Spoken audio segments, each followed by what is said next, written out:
बिस्मिल्लाहिर्रहमानिर्रहीम अस्सलामुअलैकुम। Welcome back dear audience. एक नई वीडियो के साथ आपकी खिदमत में फिर से हाज़िर हूँ। जैसे कि आप जानते हैं कि हम गेट सब्जेक्ट की प्रेपरेशन कर रहे हैं, उसके लिए हमने मैनेजमेंट को पहले कवर किया, फिर उससे मुतलिक जितने भी MCQs थे उनको डिस्कस किया। देन हम लोगों ने HRM ह्यूमन रिसोर्स मैनेजमेंट को डिस्कस किया। अब हम लोग फाइनेंशियल मैनेजमेंट वाला पोर्शन कर रहे हैं, ठीक है। तो इसके लिए हम फॉलो कर रहे हैं पाकिस्तान की सबसे बड़ी एकेडमी वर्ल्ड टाइम्स को। उसके नोट्स आपके साथ शेयर किए जा रहे हैं, ठीक। देन अब हम लोग चलते अपने MCQs की तरफ। MCQs 103 क्या कहता है कि जो कैश फ्लो स्टेटमेंट है उसका दूसरा नाम क्या होता है? Statement of change in financial position, statement accounting for variation, या बोथ ए एंड बी। तो none of this is the right answer. Objective क्या होता है कैश फ्लो का? ताकि हम देख सकें कि हम लोग एनालाइज कर सकें कैश की पोजीशन को, शॉर्ट टर्म कैश प्लानिंग देख सकें कितना लिक्विड फॉर्म में मौजूद है और इसका कंपैरिजन कर सकें।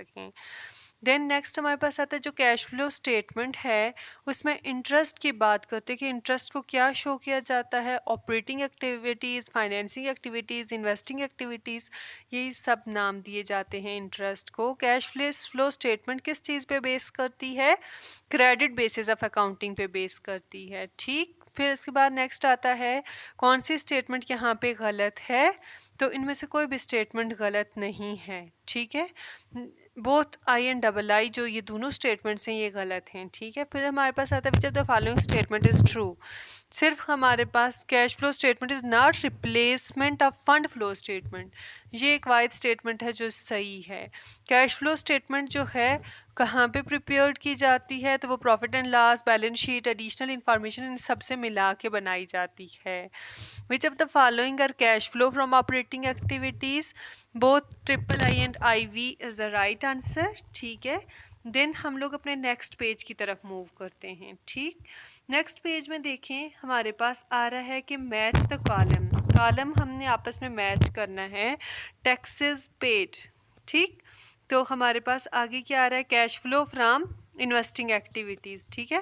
तो वहाँ से ही हम लोग अपने टैक्सेस वगैरह पे कर सकते हैं। देन हमारे पास आता है कि जब हम लोग कैश फ्लो स्टेटमेंट की कैलकुलेशन कर रहे होते हैं तो जो ऑपरेटिंग एक्टिविटीज़ हैं, पेमेंट्स हैं, रिसिट्स हैं, प्रॉफिट एंड लॉस अकाउंट के अंदर जो शो की जाती हैं उसको कन्वर्ट करते पेमेंट एंड रिसिट के अंदर।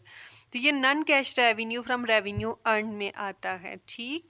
देन हमारे पास कहते हैं कि जब हम लोग कैश फ्लो स्टेटमेंट प्रिपेयर करते हैं तो जो नॉन कैश आइटम्स होते हैं या नॉन ऑपरेटिंग आइटम्स होते हैं वो रिक्वायर्ड नहीं होते एडजस्टमेंट के लिए। तो इसमें मतलब क्या वो किस चीज़ के अंडर एडजस्ट हो जाते हैं? तो वो इनडायरेक्ट मेथड और डायरेक्ट मेथड, तो both and B is the right answer. Cash flow from sales is calculated by, ठीक है। जो कैश फ्लो फ्रॉम सेल्स है वो कैसे कैलकुलेट होता है?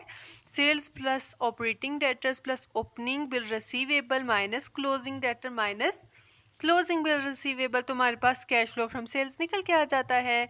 देन 115 MCQs हमारे पास कहता है कि cash outflow on purchase is calculated by, इसके लिए भी एक छोटा सा फॉर्मूला आपके सामने लिखा हुआ है।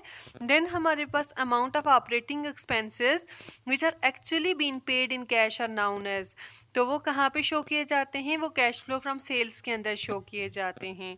अगर हमारे पास सैलरी एक्सपेंसेस 40,000 हैं, आउटस्टैंडिंग हमारे पास 5,000 हैं, ठीक है। तो हम एंड ऑफ द ईयर भी हमारे पास 10,000 बचता है, तो हमारे कैश आउटफ्लो ऑन सैलरी कितना हो जाएगा? 55,000। नेक्स्ट 118 में कहता है इनडायरेक्ट मेथड जो है नेट कैश फ्लो का ऑपरेटिंग एक्टिविटीज से, उसमें किस चीज़ पे कैलकुलेट किया जाता है? किस बेसिस पे? नेट प्रॉफिट बिफोर टैक्स किस पे कैलकुलेट किया जाता है? कहते हैं कि इनमें से कौन सा है जो कि नेट प्रॉफिट आफ्टर टैक्स के अंदर एक्स्ट्रा ऑर्डिनरी आइटम के तौर पे जो है वो किया जाता है? Both I and double I is the right answer. Next हमारे पास जो MCQs है 120, इसके अंदर क्या कहते हैं? Which of the following are cash flow from investing activities, ठीक है।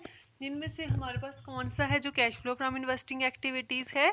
IIII चारों हमारे पास राइट आंसर्स हैं। Which of the following are cash flow from financing activities, चारों हमारे पास राइट आंसर्स हैं। Acquisition and disposal of long term asset is included in, किस में इंक्लूड किया जाता है? ऑपरेटिंग एक्टिविटीज़ में इंक्लूड किया जाता है। Which of the following statement represent example of cash flow from investing activities? Cash advance and loans made by financial enterprise. Then हमारे पास ये कुछ स्टेटमेंट दी हुई है, इतना पैसा इन्वेस्ट करते हैं, टोटल इन्वेस्टमेंट 68,000 है, 56,000 जो है तो फिर इसमें री इन्वेस्ट किया जाता है, तो आंसर इज़ 28800। फाइनेंसिंग एक्टिविटीज़ जो होती हैं वो किस चीज़ में चेंज लाती हैं? बारोइंग ऑफ द इंटरप्राइज के अंदर चेंज लाती हैं। 2013 के उसने डाटा दिया हुआ है, आंसर हमारे पास आता है कैश इनफ्लो ऑफ फॉरस 56,000। Which group of ratios related profit to sales and investment? तो हमारे पास जो है तो profitability ratio is the right answer. The dash is defined as the present value. Intrinsic value को हम लोग जो है प्रेजेंट वैल्यू के तौर पे कंसीडर करते हैं। देन नेक्स्ट हमारे पास जो MCQs है 129, वो ये कह रहा है कि जब हमारे पास market required rate of return जो होता है पार्टिकुलर बॉन्ड के लिए लेस हो जाए कूपन रेट से, तो बॉन्ड को क्या किया जाता है, किस पे सेल किया जाता है? डिस्काउंट पे सेल किया जाता है। Interest paid on only original principal borrowed is often referred to as compound interest कहा जाता है इसको। नेक्स्ट हमारे पास आता है कौन सा एडवांटेज आता है कॉरपोरेशन का? तो कैपिटल शॉर्टेज।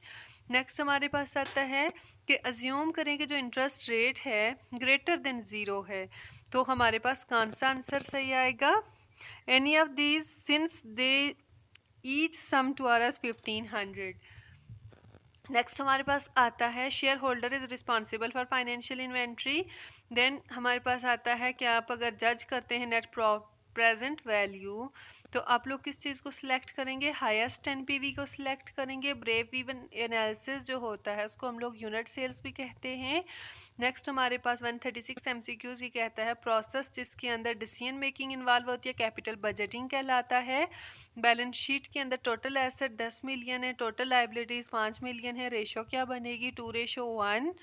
देन हमारे पास आता है ग्रास प्रॉफिट 5,000 है, नेट प्रॉफिट 25% है, तो answer is 41550। Then which group of ratios measure from ability to meet short term obligation? तो लिक्विडिटी रेशो के अंदर ऐसा होता है।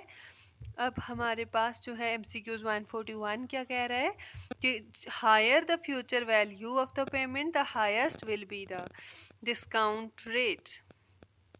Dasher analysis who use information concerning current and present profitability. Fundamental analyst इसको check करते हैं। Bonus yield to maturity is greater than the bonds coupon rate has reached its maturity date. Then next 44 आता है कि what is the earning per share for a company that earned Rs 100,000 last year after tax profit has 200,000 common sales outstanding of Rs 1.2 million.